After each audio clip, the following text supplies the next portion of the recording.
Hello, Canucks fans, and welcome back to another episode of the Canucks Conversation, delivered to you by the great folks at DoorDash. Ding dong. Use promo code CONVODD, capital C, capital D's, all one word, CONVODD. That will get 25% off and free delivery on your first order with the DoorDash app. Does not get much better than that, folks. My name is Dave Quadrelli. I'm joined, as always, by the man who built the place, Chris Faber. Our technical producer is Alex Allard, high above Rogers Arena, which had a leaky roof last night, as did the Canucks with their defense once again in the third period. Dave Quadrelli, Chris Faber, Alex Allard. Canucks Conversation. Chris, where do we start today? The back of my head looks like one of those bulldogs with the skin that's all crumbled up and stuff. You know what I'm talking about? The back of my, I got to get that checked out. Whatever's going on in the back of my, because I don't ever see the back of my head. And I got this big crease in there. What's going on back there? I don't know what to tell you. Have you noticed this before? No, I've never noticed it. I don't like it. It's freaking me out here. I think that happens when you get older. Was I dropped when I was young? Okay. Jeez Louise, I tell you, if I move it in the right way, it looks like it's talking on the YouTube. Anyways, all right, flip us over, Alex. Get me out of here. I don't like this back view here anymore. This back view's got to go. I got a half green screen behind me today. Yeah, so again, I'm worried about Alex putting something up there too. I don't know if he has the capabilities to pull that off. You've got half of it up, so I can put the whole. I'm gonna put the whole thing out. I don't want that back view anymore. Yeah, we will. For those on the YouTube, we've heard your comments that you don't like seeing the weird reflection on Faber's camera when he goes to his personal camera. So we're getting that fixed. We're gonna have a green screen, and I don't like the kind of power that's going to give Alex. Let's be honest. Oh, no, here. I know. Alex has enough power on the show. I think already, we're both a little bit worried about that, to be honest with you. Well, 2 weeks in, and we're already fearing Alex. We need a green screen for yours. I don't know if anybody's commented on that little halo behind you in your video either. Yeah, your little. Just got to block it with my arm. Okay, enough. It's a new coat, too. You're wearing a new coat? Yeah, I went to Uniqlo. It was good. Got a dark green shirt. Uniqlo? Yeah, Uniqlo. It is I think it's a Japanese clothing store. Okay. And they have it in a couple malls. Mm-hmm. But yeah, I got a shirt and a bigger shirt, a corduroy shirt. Girlfriend's fashion. It was her recommendation. I think it looks great. Someone says, yeah, it's a second mouth on the back of my head there. What's that, like Harry Potter? Doesn't he have a second head in the back there? One of the Harry Potter, the bad guys? Okay, Alex, get out of there. Isn't one of the Harry Potter guys is Snape? Professor Snape? Snape doesn't have two faces. Well, I just watched Harry Potter for the first time. Chamber of Secrets. There's a guy with the mouth in the back. He's got the little Voldemort coming through the back of his head. That's what I got going on back there. Did I tell you that I just watched Harry Potter for the first time? Have we? Oh, really? This? Yeah, like I had seen Harry Potter on TV and kind of watched it, whatever. But I'd never watched the first movie start to finish. I'd never watched any of the movies start to finish, but I watched all 9 of them. All 9 of them. Yeah. Wow, in a row? How'd you watch these? Not like all in one night. No. Not even all in like 1 month. It was the course of like 2 months. I just finished it though. There's a video I watched. I seen it the other day pop up again. Jimmy Kimmel had one of his producers watch every episode of Game of Thrones in a weekend. Yes, I saw that. It's like 48 hours or something of watching over like 3 days. You watch. How much would you have to get paid to do that? And I'm not talking like you labor want me to be laws. honest? Yeah, I'm talking about you personally. $1,500. I'd do it for $1,500. Really? And I think that's pretty cheap. I'd do it for 15. What? That is cheap. I don't think it's the worst thing in the world. What I've told you before. There's times where I haven't left the house here in 48 hours. Like last week, I didn't leave the house for like 48 hours. I was stuck here working for you and slaving away. Somebody's got to write articles at Canucks Army. Yeah, I pay you more than $1,500 though. Not for 2 days of work. No, you don't. Okay, chat is active early, folks. We appreciate your interaction. Look, and you can see on the bottom, vibe in the chat. We're going to get to a lot of stuff in the chat today because again, the listeners coming out hard with their suck for Bedard hashtag. Yeah, which yesterday we were trying to figure out a good one, and suck hard for Bedard is the one we're hearing. Yeah, I think that's what we're going with. That's got a good ring to it. Again, Connor Bedard, we're going to be trying to get him on the show for sure. Oh, I can get you Bedard next week if you want. Yeah, well, I think we all want it. I think all the listeners want to hear from Connor Bedard. Once we tell him that the show name is, he'll be here in a second. He's a big Canucks guy. Is he young and impressionable enough that we could convince him to at least put it out on the record that he would say no to every other team that drafted him? I tell you, let's work on Jake Livingstone signing him out of the NCAA first before we start going for Bedard. Really? Yeah, You want Jake Livingstone ahead of Connor Bedard? Well, I mean, I think we got a better chance with Livingstone. Sure. Yeah, We've got a he's better our guy. chance of bringing Right him shot to Vancouver. defenseman out of Minnesota, Mankato. Nice. He's ripping it up. Did you just notice that Alex just switched your green screen to black? Oh no, I don't like this. Alex has got, he's already got too much. He's gonna have me laying down in the freaking chair. God damn, I knew he was gonna have something. Okay. It looks better though, Alex. I actually do like the black there. Yeah, it looks great. Which side is it? This side? Yes. Okay. Okay. Enough. Podcast listeners, we got to remember your favorite thing to say is, "Oh man, this is still a podcast." No, I don't say that anymore. Yeah, you said it on the first one. And then you're like, "Oh, I like all this stuff we have here." Okay. I gotta keep an eye on Alex in this sneaky little green screen though. Our first topic here is tank hard for Bedard, but I want to move away from the sheet here. Let's talk about this loss. Let's talk about the loss to the Carolina Hurricanes because, Chris, I was on Stanchi's duty last night. I had a hell of a job, by the way. I think that's your best. I told you this. I told you this over the text last night. Tweeted it out, and here you're replying to me. Thanks so much for your thing on Twitter. I told you last night. You don't need to say thanks on Twitter twice here. Nice to say it on Twitter too. But no, it was your. I think that was your best writing. You know what? From what like the feeling that I had leaving the rink yesterday, coming up here, sitting down, doing the dog rating. I'm doing all the calculations. Send it your way. Pretty much carried your article with the dog rating. But to actually go through and read your Stanchies, it was like, you did a really good job of like making it fun. So props to you for that. We know how hard that is. And Alex has got it pulled up here, the Stanchies last night. So yeah, go read the Stanchies if you haven't already, folks. Wyatt obviously writes it usually. I wrote it last night. I had a lot of fun with it. The team we got together for the Stanchies is going to be a blast. Well, yeah. And you know who doesn't get a shout out enough? Lachlan. Maybe you were about to. Yeah, Lachlan. Yeah. Gift Commander Lachlan. Yeah. Yeah. What did I called him Gift Master General on the on the Stanchies. That's my nickname for him. And yeah, Lachlan's a huge part of the team at Canucks Army. Hey, last night was better though. Last night was better, and I think it's wild to say because the Canucks might just keep losing, but I feel like last night helped turn a page a little bit for the Vancouver Canucks to a certain degree. Yes, but this is my point, and this is what I talked about in the end of the Stanchies, which apparently you read. I gotta talk about this because this is what's bothering me. Is I was seeing fans last night, and it's more of the there's two extremes here. Okay, the Canucks played well last night. Okay, and maybe if Quinn Hughes is in the lineup, maybe they get that win. But all of their flaws are still on display, right? And again, the Hurricanes were a tired group, and again, they still came out and dominated the Canucks at the start of the third. At least Canucks put up a fight. The Canucks could be somewhat happy about their effort last night. Let's be honest here. Okay. Yeah. Thatcher Demko, I thought that was his best game of the season. I thought that was the best Canucks opponent of the season as well. I don't know if they played better than any team that the Canucks have faced this year, but regardless, my point here, Chris, is that I think what fans are worried about is seeing some wins starting to come and saying, oh, well, everything's fine now. And again, not fans saying this, the organization saying this, right? Where, oh, well, we just had a tough start. We changed the coach, and I don't know if they're going to change the coach. I'm not trying to say that. Whatever it is, we had injuries. There's one that they could use easily, right? And so far, Jim Rutherford doesn't really want to say that because he says when you say that, you're admitting you're a bad team. Memo to Jim Benning because that was the excuse every single year. So I think what fans are worried about is starting to get that elite level goaltending. Again, I don't want to use the term worried because everybody likes wins, right? Everybody wants to cover a winning team. Well, but I think the fans... Yeah, exactly. I think the fans that have the long-term outlook here are looking at it and just saying, man, even if you get that elite level goaltending, which I think you're going to get within a couple weeks here, that's what I wrote at the end of the Stanchies is the turnaround's coming. I have no doubt that the turnaround's coming. This team is probably going to end up in the exact same spot where they're not actually bad enough to draft Connor Bedard or Luke Fusilli or whatever his name is, the good Italian kid going in the top 5. Fantilli. Yeah, Fantilli. They're not going to be. That's Italian on Italian crime right there. Well, my point here, Chris, is that they're not going to be bad enough to draft in the top 5 of this very deep draft where, the top end, I had someone say to me, the top 4 prospects in this draft are better than any first overall pick since Jack Hughes.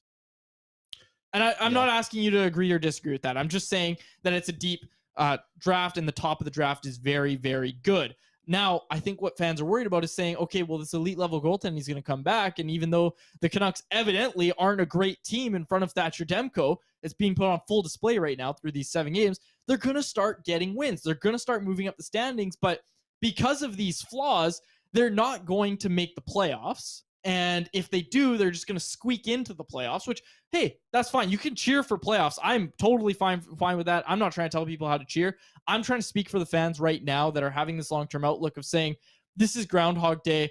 This is why apathy is starting to set in for some people, because the turnaround's coming, but it's not going to be enough. And they're going to use it as an excuse to run it back next year, as they did with the winning streak that happened last year. Like, listen to the verbiage that's used when Jim Rutherford first gets this organization, right?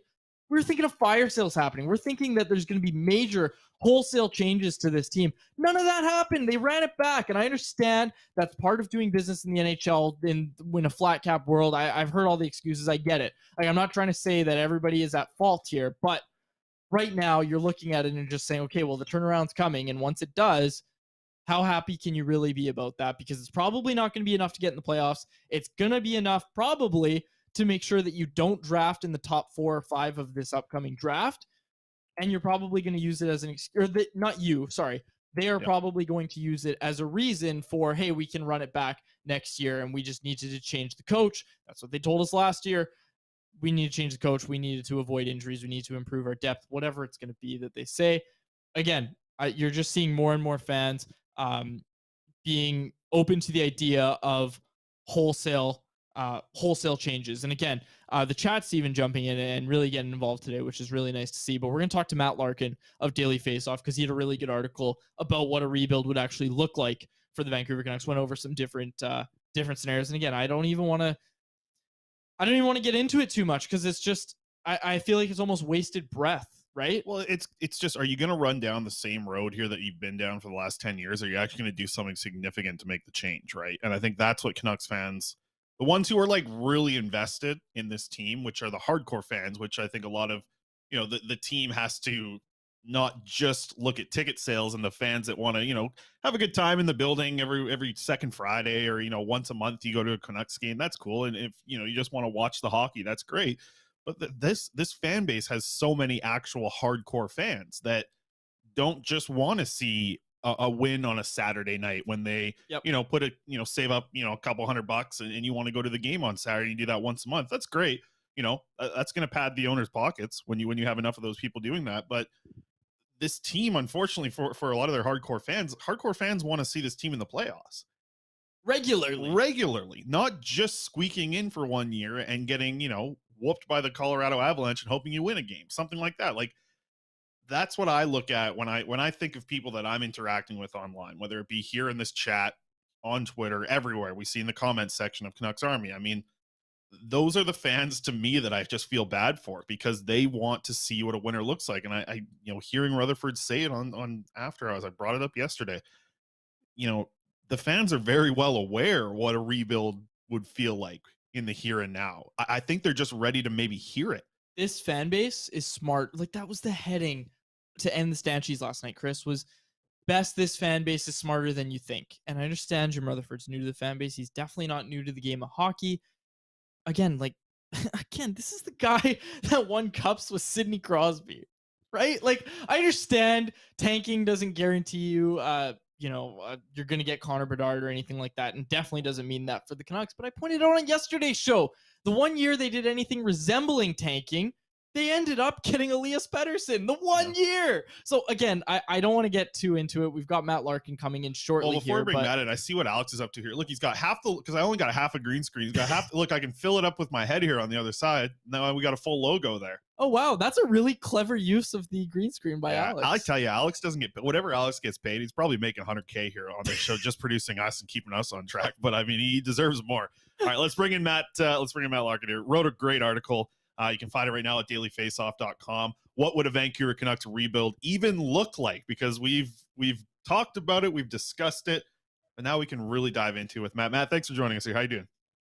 It's my pleasure. I'm liking the fire, the anger you guys are bringing today. It shows how much you care. And I'm a little starstruck being on with Mr. Faber here, the karaoke king at the draft, belting out Enrique Iglesias. I loved it. I was thinking tomorrow we might just skip Canucks talk. It'll be the first half will be karaoke. Second half will be Quads talking about Harry Potter movies that he just recently watched for the first time. So, we'll see. Well, it was that was a fun night down there in Montreal for sure. Karaoke was an absolute blast. We'll see if we get to that point tomorrow. But Matt, you wrote about it, man. It is interesting, and I like how you broke it down with the no-brainer options, realistic options. there is a lot of different ways for the Canucks to attack this if they do want to go down the road of a rebuild. Do you think that's actually something that happens though? I mean, we're here in Vancouver. We are too deep into this to be 100% honest. I love somebody in the chat said happy Tuesday, and I was like, oh God, it's only Tuesday. It's our second show of the week. But from like an outside of Vancouver perspective, is a rebuild something you see actually coming for the Vancouver Canucks here soon? I don't see a full rebuild. And if you could sort of say the title of the article out loud, my tone of voice, which you can't get from writing, is kind of like this. What would a rebuild even look like? I don't understand, because this team is too far gone. When you do something like sign Ilya Mikheyev, you sign JT Miller to a long-term contract, paying him until he's 37 years old. Those are not the behaviors of a team that thinks it's going to be in this position. The Canucks played, I think it was 649 hockey after Bruce Boudreau took over last year. And I'm starting to wonder if that was actually more curse than blessing. I bought into it. I thought the Canucks were going to be a playoff team this year. And you could see with the moves they made this offseason, they behaved like a team that thought they had a chance to make a run in the Pacific Division. And now you've got a lot of investments in guys that are long-term deals.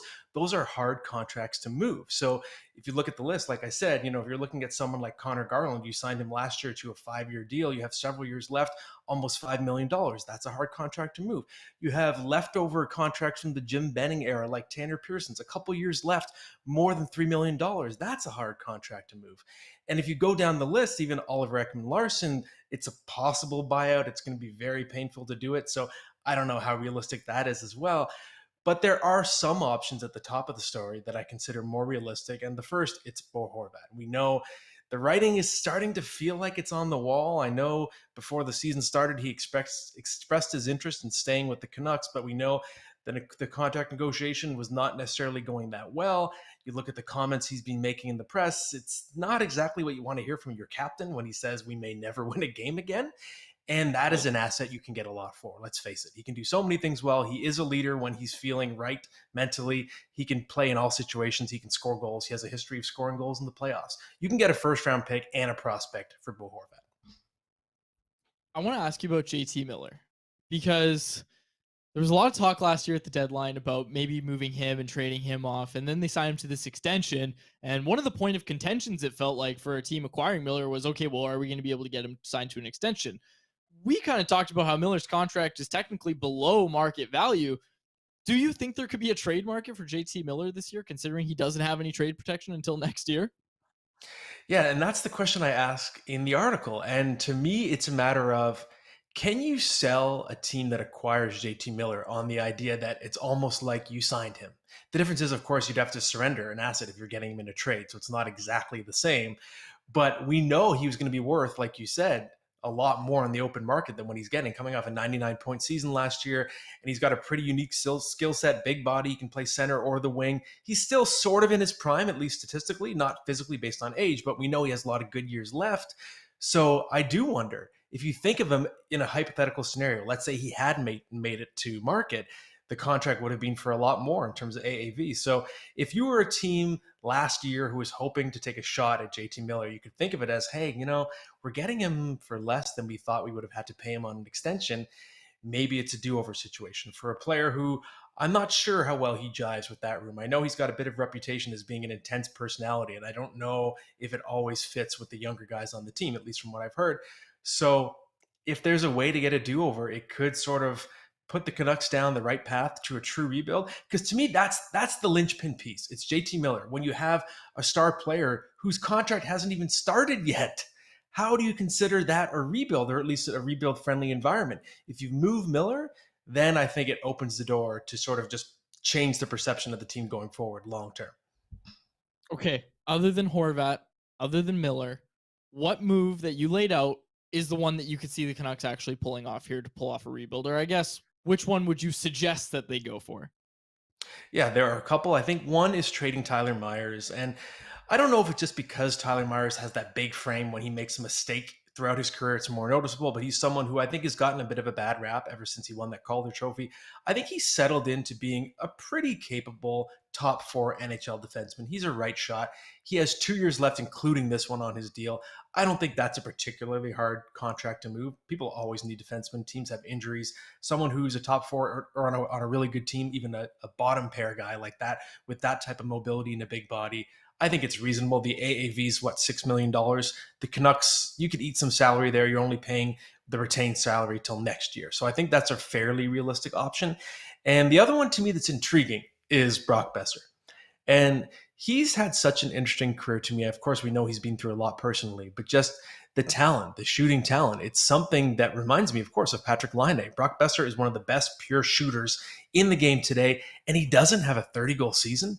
It blows my mind, but we know, of course, it's largely because he's had a hard time staying healthy. At the same time, he's still just 25 years old. There's trade value there.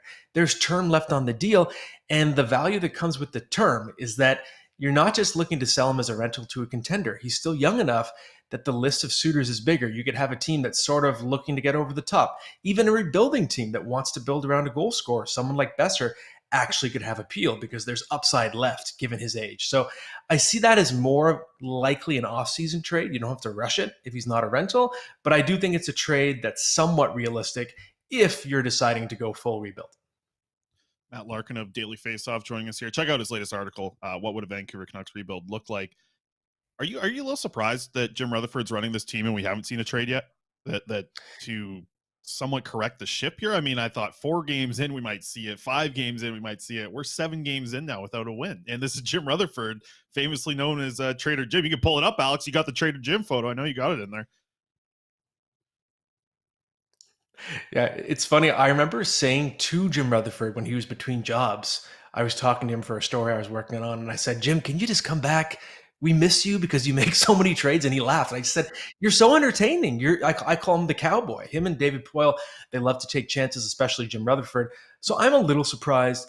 The thing that's tough with having Rutherford on board, and obviously he's not officially in the GM role, but he's having a large hand in hockey decisions, is he doesn't do rebuilds. That's never been part of his DNA. He is the reason, yes, why the Pittsburgh Penguins won 2 Stanley Cups in 2016, 2017, but he's also the reason why they have the most barren, depleted farm system in the NHL, because he just said, I don't care. Pedal to the metal. Let's go. I'm going to trade every first-round pick, every prospect I have. I don't care. And that's the risk you have. If you're going into rebuild mode and you have a Jim Rutherford, I just don't know philosophically if there's going to be a connection there. I know he's the one who mentioned it, but he also, it was a little taken out of context. He talked about retooling as well. And I cannot picture this team going all in on a rebuild as long as Jim Rutherford is there, because it's just never something he's been part of. Matt, last one from me here. Who are the untouchables from outside the market looking here in Vancouver? We have our idea of the untouchables that should be never mentioned in a trade. When you look at it from the outside looking in, who are those guys for the Vancouver Canucks that even if you go through a scorched earth rebuild, these players should not be moved? I think number one, it's very obviously Quinn Hughes. I think he's just one of the more unique talents in the NHL. He's part of that really short list of smaller defensemen who are becoming the prototype of what you want, who can do it all on the ice with, Cale Makar, Adam Fox, that generation. He's just a special player. You're not moving Quinn Hughes. Even the fact that he was so open to play the right side going into the season, it just shows what a talent he is, that he can make that switch. Not every type of defenseman can do that and still be an elite offensive player. So he's your number one untouchable.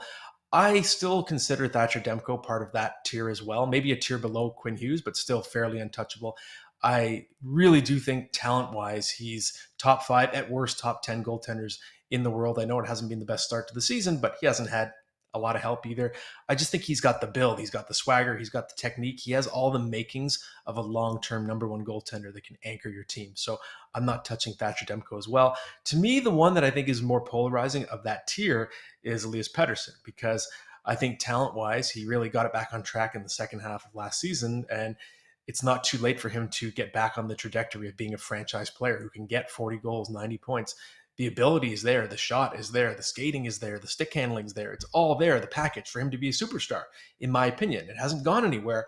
At the same time, he has had these bouts of inconsistency throughout his career. So I put him in the next tier below the first two, just because I could see him being part of a hockey trade, a fair hockey trade that brings a star player back to the Canucks and is just sort of part of some kind of reboot. So to me, those are the 3 names that I think of first, but it's Quinn Hughes at the top in his own tier. We'll have to see if they land Bedard first, then they can replace that 1C with Patterson. Matt, we'll let you go on this. Your favorite go-to karaoke song?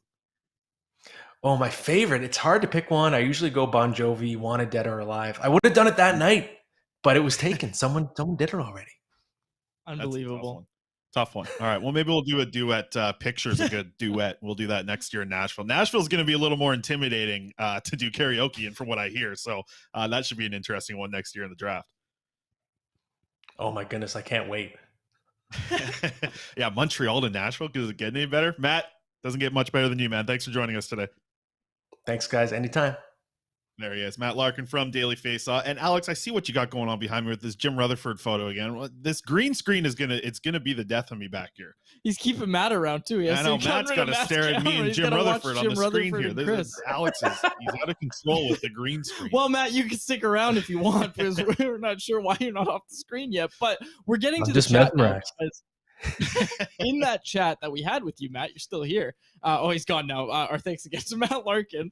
The chat was very active before we got to that interview, and it was very active during and after as well. So we have vibe in the chat. We're going to talk about the vibe in the chat because a lot of people saying a lot of different things. And I know that's quite a sentence to just throw out there, but people are saying things, Chris. People are saying things about the rebuild. And there was one comment that I really liked. It was from Corey Shuchuk, and it said, why sell off the team? They're doing a great job tanking as it is. And obviously he's joking to some extent, but what I do want to say to that is that, when I talk about this turnaround coming, I talk about, Miller's been moved to the wing. He looked marginally better last night. He scored 2 goals last night, right? Elias Pettersson still looks really good, right? Elias Pettersson's going to start getting, some help from the secondary scoring on this team. And again, Thatcher Demko hasn't been great this year. He was better last night, and he's going to get better as the season progresses here.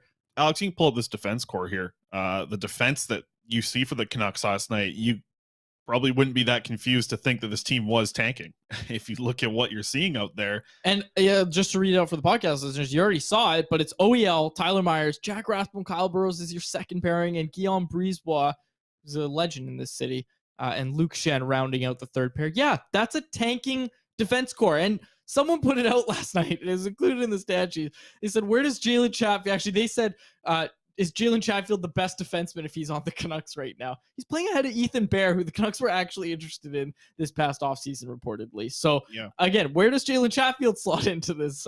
It's too bad because, you look at the whole bottom four of what the Canucks put together as a defense pairings, and you're like, I'd like to see those guys on your bottom pairing, but because of the situation, because of the injuries, Rathbone is asked to be a top 4, Burrows is asked to be a top 4. I'd like to see that pairing as kind of your third pairing running out there.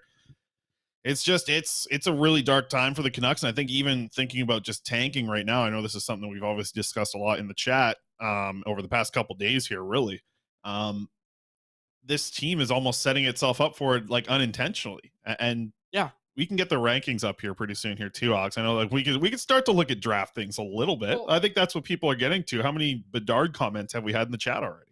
Well, listen here, because trying to compete and then accidentally tanking and accidentally going into a rebuild, that's the Jim Benning special. That year that they got Pettersson, when I said, oh yeah, that was the only year they tanked.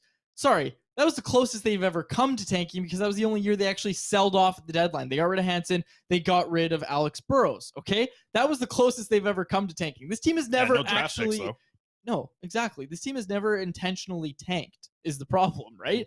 If you're on Team Tank, I understand at this point. I get it. But I think all fans want to see is just right off this season, get a high draft pick in this very deep draft. You miraculously somehow, by the grace of Jim Benning, still have your first round pick in this draft. It's a very deep draft, but the top end of that draft is fantastic. So do your best to end up there. Do your best to get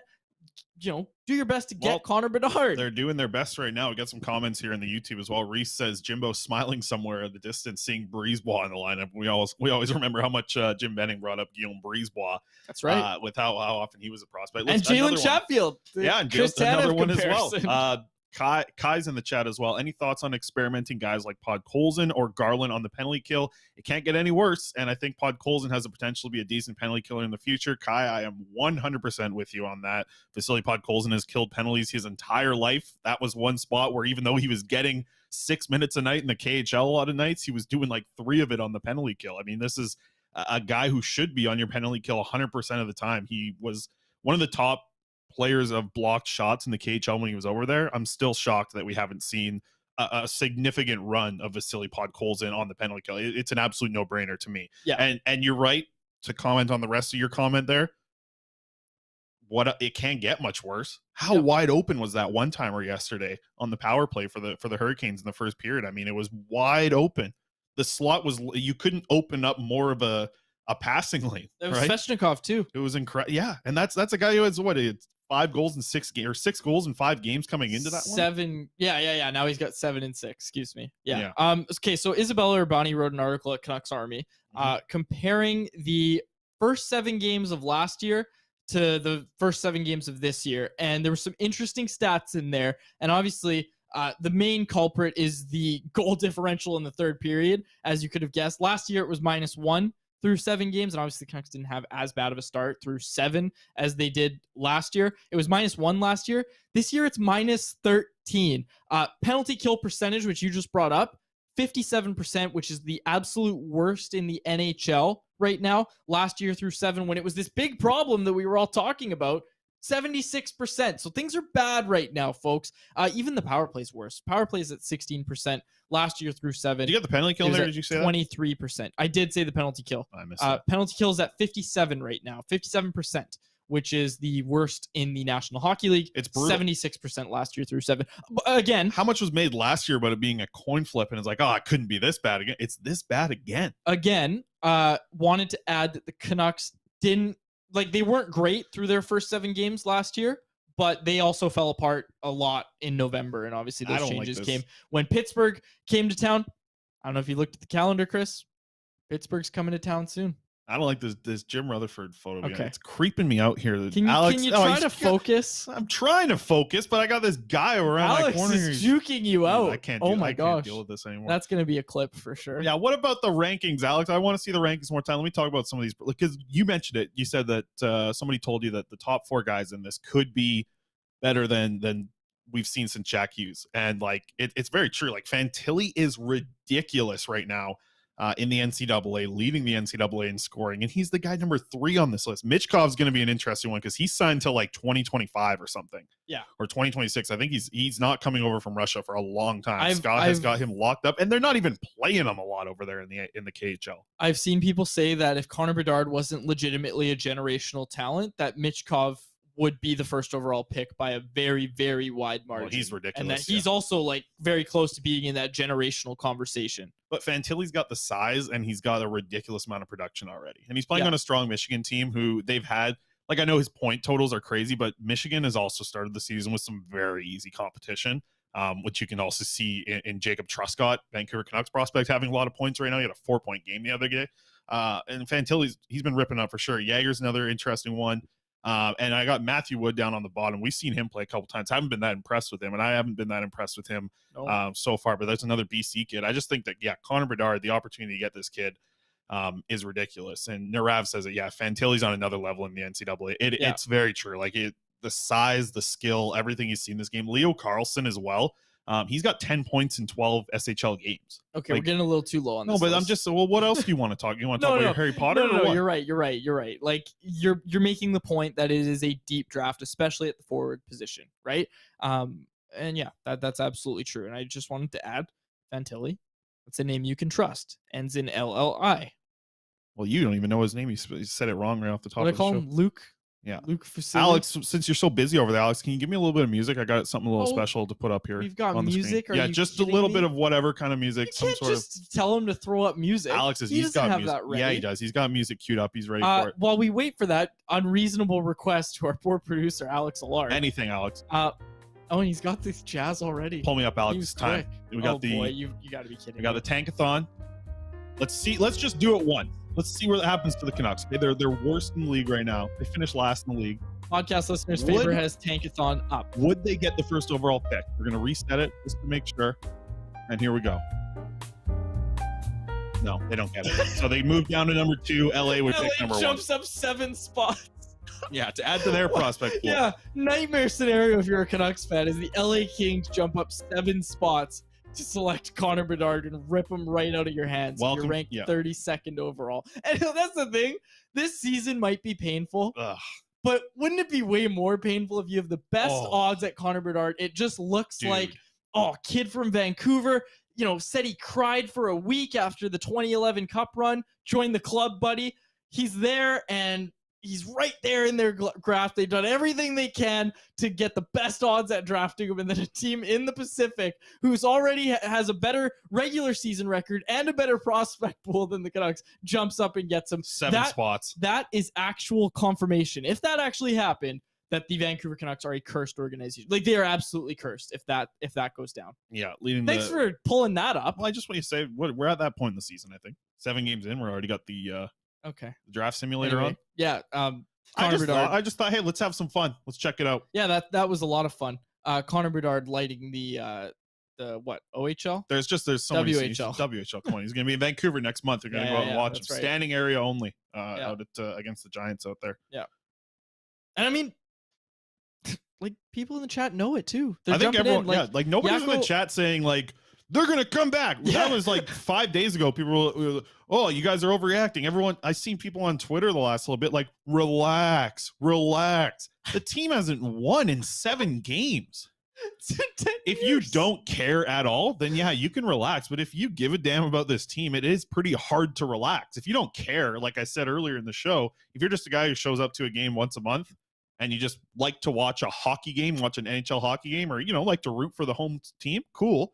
If you're a hardcore fan and you I don't want to say live and breathe this team, but if you really care about this team, it's pretty hard to relax 7 games into the season without a win. Because if you want to see this team be successful, it's difficult. It would be very hard to relax, I would think, if you really cared about this team being a perennial playoff team and just everything. And then you brought it up and you wrote about it. I don't think you exactly said this in the Stanchies last night, but like, in my eyes, this team does have a good enough roster where they're not going to finish last in the league. You put their roster up against the Arizona Coyotes, I'm pretty sure the Canucks are going to finish with a better record than the Coyotes, no matter how bad they play. Coyotes had a better defense group than the Canucks did last night. Sure. You're probably, yeah.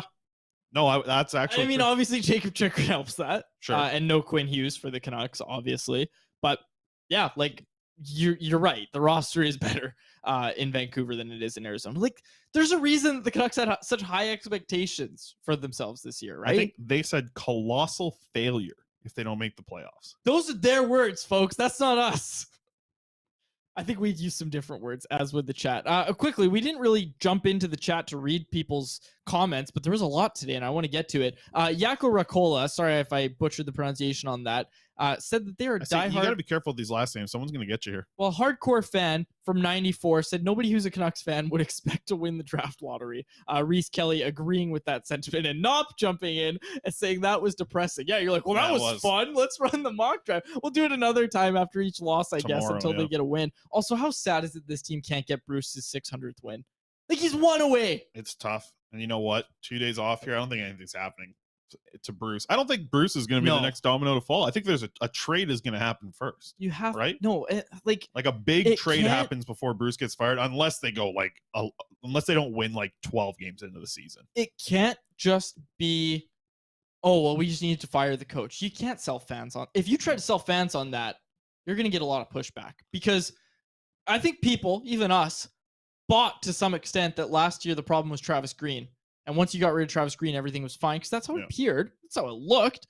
What's your explanation here? Is it, oh, well, Travis was the wrong coach, Bruce was the wrong coach, now we're really going to get the right coach? And I understand that this was a coach that wasn't hired by Jim Rutherford or Patrick Alvin. So I understand that maybe they don't feel a sense of this is our guy, but pretty still shocking too, hearing Rutherford be like, oh, we were under the assumption that Rutherford said that when he came here, was under the assumption that Bruce was here for 1 year. He was under the impression that Bruce was here for 1 year, not 2. So, yeah, it's trouble in Canucksland. Yeah.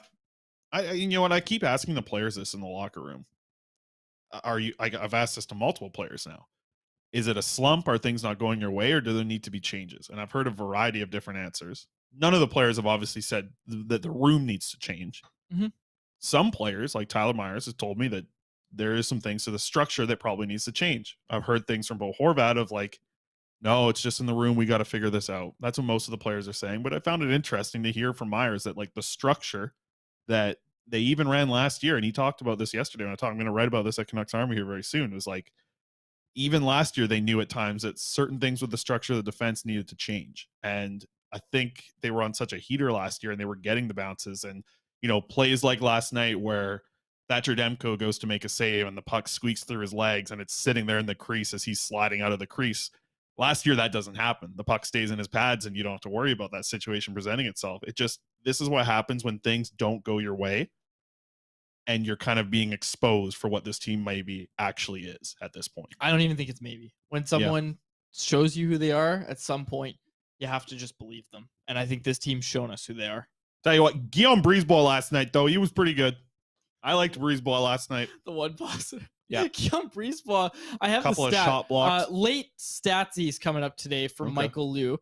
He was busy today, but he said Brisebois was the leading Corsi man last night for the Canucks. You love with 50%. And the Canucks were outshot 39-16 against the team coming off the end of a road trip. And that was pointed out by one of our commenters, 39-16. And again, we're like, they're turning it around. It's looking good. It's Jack Rathbone better start looking over his shoulder for Brisebois coming top 4 minutes here next week. Brisebois actually looked good. He did, but so did Rathbone. And Boudreau said the same thing. Like Boudreau said he was hopeful that it was more than a 1-game thing for Brisebois. He did say that he liked him. He said he liked him last night. Yeah, he did. No, that's what I'm saying. Is he was hopeful. He said he was hopeful that Brisebois can play in more than just one game. Yeah. Prospects report. You ready for it? Yeah. Get to Corey. Corey says this is not a coaching problem. Absolutely. And Reese says quads. That is by far the most depressing stat of the day. And that's saying something as we went through the draft lottery simulator and saw the Canucks lose Bedard to a division rival, I guess. I think I'm going to title the statsies. I always think about this throughout the day. I think I'm going to title the statsies. Guillaume Brisebois led the Canucks in Corsi last night. Wow. Yeah, that'll tell you all you need to know. Okay. Dan says Jim Benning curse, maybe. OEL curse got thrown in the chat as well by Matthew. Matthew Berardi, another name you can trust. Yeah. Okay. Let's get to the prospects report. Okay. Nothing happened yesterday for the Canucks prospects. No prospects report. Hey, I do. I know we talk about AHL sometimes. The prospects there. We got a AHL Abbotsford Canuck. John Stevens going to join the show on Thursday. An excellent interview. Stevens is the Abbotsford Canucks kick off their home opener on Friday. So Stevens is going to join us. He's been here a while. His dad's a coach. This is a good interview. Stevens, he knows what it takes to win. He's a good guy to talk hockey with. I'm excited. I've always had good interactions with him. So John Stevens joined the show Thursday. Yako Ricola jumped back in the chat, asked for a quick analysis of what's up with Demko. Movement, tracking. We don't have enough time. You can do that tomorrow. We probably don't have time. I've talked about it. I can't stop you here. You and Woodley. That's something. But you guys talk about goalies. It's 15 minutes for one answer here. Because I talked about post integration last week. No, we're not doing that. No, listen. I told people to watch for him going into the reverse VH. No, too early. He's been better at that. He was better at that last night. That's so it. Again, I actually thought Demko played pretty well last night. I'll get into it another time. Tomorrow we got lots of time. Betway wrap up. Give it to us. Give it. Yeah. Pull it up, Alex. Pull it up, Alex. I got a wild one for folks tonight. Get your plane tickets. We're going over to Sweden. We're going to the second division in Sweden. Here it is. Djurgården, home of Jonathan Lekaramäki. And it's like, oh, you're probably just throwing this out there. Here, let me give you this. Okay. $50 would get you $145 on the return. Djurgården is on a 4-game win streak, won 7 of their last 8. They're playing Mora, who is another Canucks prospects home in Jonathan Meyrenberg. Mora, in their last 3 games, they've allowed 10 goals and only scored in 3.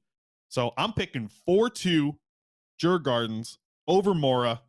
And you get to watch 2 Canucks prospects and care about that as well. So tomorrow I'm walking home with about just under $1,000 tomorrow. So okay, and that was our wrap up. And then I'll take that $1,000 and I'll buy a second half of a green screen so then Alex can figure out what's going on behind me here. Okay, and that was our wrap up. And you got to play responsibly. Betway. 19 years of age or older. Betway. All right. Betway. All right. We'll wrap it up. Now there. we got matching backgrounds too. That's exciting. That is pretty cute, especially with you on the logo yourself there. Yeah, it's better than the creepy stuff Alex has been putting behind me with Trader Jim. I'm excited for Sleeping Faber.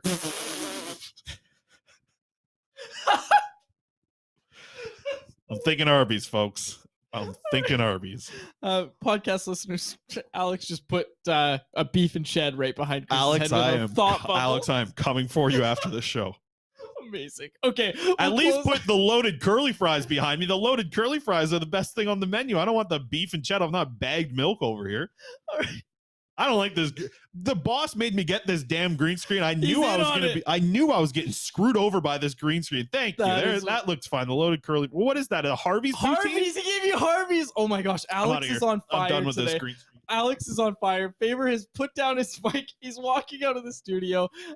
For my co-host, Chris Faber, our technical producer, Alex Lard, who was on one today. My name is David Quadrelli. Thank you so much for listening to another episode of the Canucks Conversation. I'm throwing out the damn green screen. It's freaking done. Thanks for listening to Canucks Conversation, delivered by DoorDash. Hit the subscribe button to never miss an episode. How about keep